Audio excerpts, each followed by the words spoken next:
ภูมิរុងរឿងដោយក្តីសុចរិតក្រ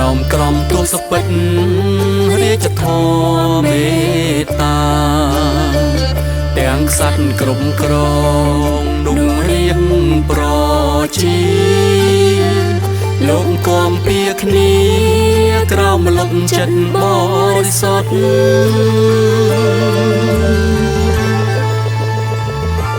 ថ្វាយបង្គំព្រះយេស៊ូវលើទឹកដីនេះព្រះអង្គពិសេសខ្ពង់ខ្ពស់បំផុតមហាទេវតាលំអោនក្រាបលុតបង្គំព្រះបុត្រខ្ពស់ផុតចង្ក្រវាលសេរីភាពសងលោកសេរីភាពសងលោកយើងខ្ញុំបួងសួងចំពោះព្រះបិតាទុំបីកាត់ភ្ជួរមហាសង្គ្រាម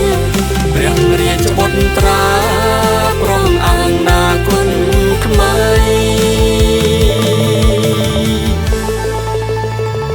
ពលរដ្ឋសវណ្ណភូ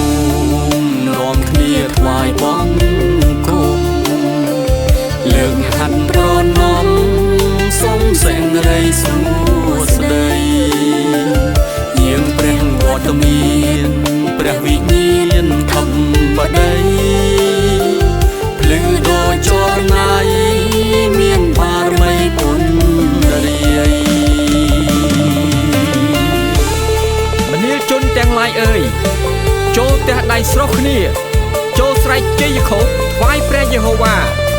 ត្បិតទ្រង់ជាទីស្ញែងខ្លាចជាព្រះចោមមហាក្សត្រាចក្រាធិរាជទ្រង់សោយរាជលើនគរនានាពីព្រះរាជបល្ល័ង្កបរិសុទ្ធរបស់ទ្រង់នៅស្ថានសួគ៌មានពរហើយនគរណាយកព្រះយេហូវ៉ាទុកជាព្រះរបស់ខ្លួនគ្មានក្សត្រអង្គណាឈ្នះសង្គ្រាមដោយសារពលទ័ពច្រើនក៏គ្មានពលទ័ពខ្លាំងពូកែណាបង្ក្រាបសត្រូវដោយកម្លាំងបាយរបស់ខ្លួនដែរសេចក្តីសុចរិតលើកមុខនគរឲ្យខ្លាំងពូកែ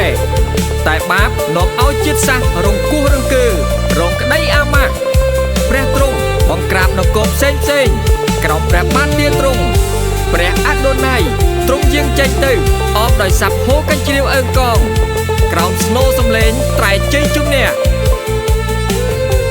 ចូលច្រៀងថ្វាយព្រះចូលច្រៀងសរសើរចូលច្រៀងសរសើរទ្រង់ជាព្រះមហាក្សត្រនៃយើងខ្ញុំចូលច្រៀងសរសើរទ្រង់ចូលថ្វាយបង្គំ